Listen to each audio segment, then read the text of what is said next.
तो hello guys, welcome to back my channel DC films.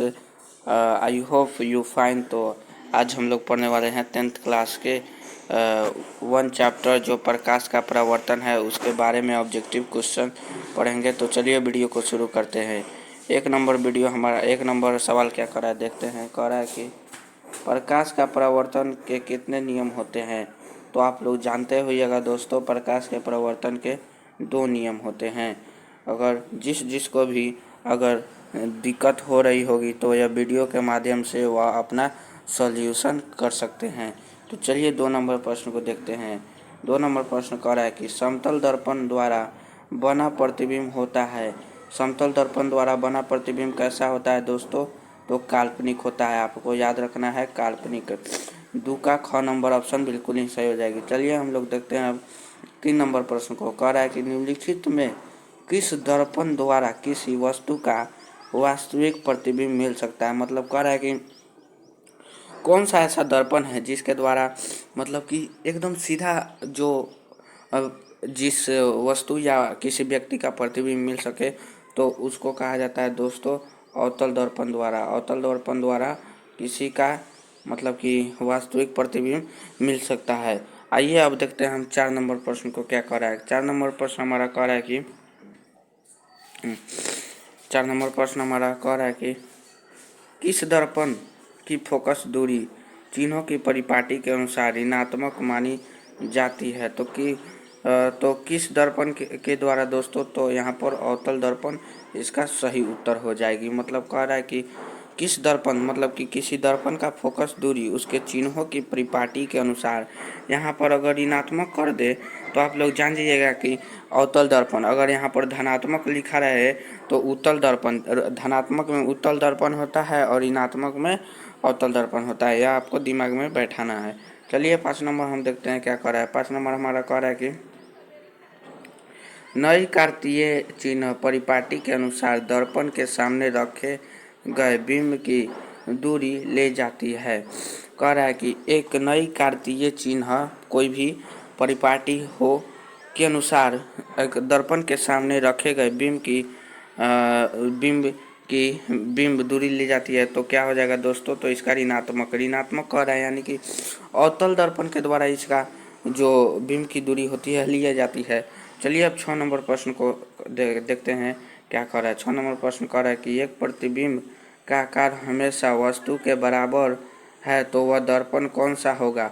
मतलब कि आप एक व्यक्ति हैं, आप किसी दर्पण में अपना चेहरा देखे, सेम टू सेम आपका चेहरा बराबर दिखाई दे रहा है तो हो जाएगा समतल दर्पण। क्या समतल दर्पण इसका सही उत्तर हो जाएगी। चलिए अब हम देखते हैं 7 नंबर प्रश्न को। 7 नंबर प्रश्न क्या कह रहा है? कह रहा है कि किसी दर्पण के सामने आप चाहे जितनी दूरी पर खड़े हो आपका प्रतिबिंब सीधा ही बनता है। संभवतः दर्पण है तो इसका सही उत्तर हो जाएगी समतल और या उत्तल। यानी कि समतल या उत्तल पर आप जितनी दूरी पर खड़े हैं आपका पूरा प्रतिबिंब सीधा ही बनता है। उत्तल में भी सीधा और वास्तविक प्रतिबिंब बनता है, लेकिन समतल में सीधा, यानी कि 7 का घ नंबर ऑप्शन बिल्कुल ही सही हो जाएगी। चलिए 8 नंबर प्रश्न को देखते हैं क्या कर रहा है। कह रहा है कि अवतल दर्पण में आवर्धित काल्पनिक प्रतिबिंब बनाने के लिए वस्तु को कहाँ रखा जाता है। तो कहाँ रखा जाता है दोस्तों? तो फोकस के अंदर जैसे ही आप लोग रखिएगा तो अवतल दर्पण में जो आवर्धित काल्पनिक प्रतिबिंब जो वस्तु के द्वारा रखे हैं वह काल्पनिक प्रतिबिंब बनने लगता है। इसलिए 8 का घ नंबर ऑप्शन बिल्कुल ही सही हो जाएगी। आइए अब हम लोग देखते हैं 9 नंबर प्रश्न को क्या कह रहा है।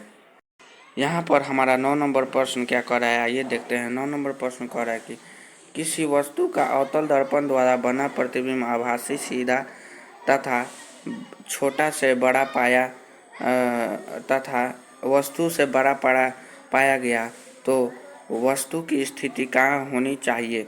तो कहाँ होनी चाहिए दोस्तों? तो दर्पण के ध्रुव तथा फोकस के बीच होनी चाहिए। दर्पण के ध्रुव और फोकस के बीच होनी चाहिए, इसलिए इसका सही उत्तर घ हो जाएगी। आइए देखते हैं 10 नंबर प्रश्न को क्या कर रहा है।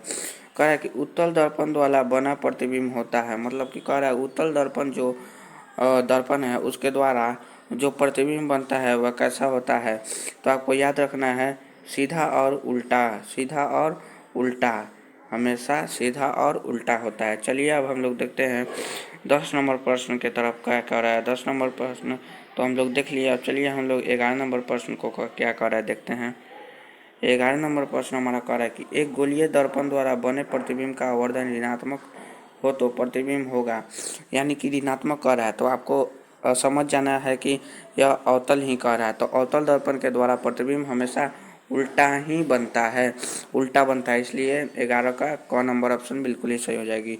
चलिए अब हम लोग देखते हैं 12 नंबर प्रश्न को क्या कह रहा है कि गोलीय दर्पण में फोकास्टर एवं वक्रता त्रिज्या के बीच संबंध है, तो इसमें सही उत्तर क्या हो जाएगी दोस्तों, तो आप लोग को याद रखना है R बराबर 2F। इसको हम अगर उल्टा करेंगे तो R बराबर 2/F हो जाएगी।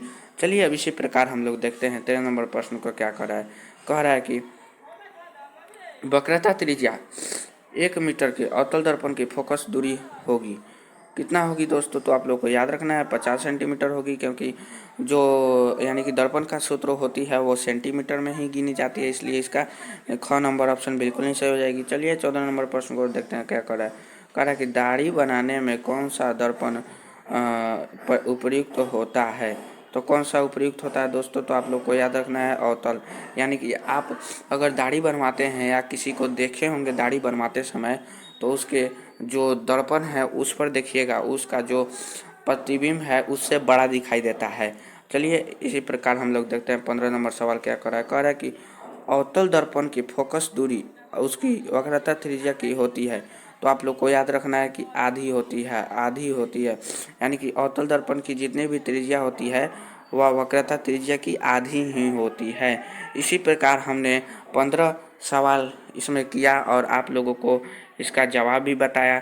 तो आशा करता हूँ ये वीडियो आप लोग को समझ में आया होगा। अगले वीडियो में मिलते हैं, तब तक के लिए धन्यवाद।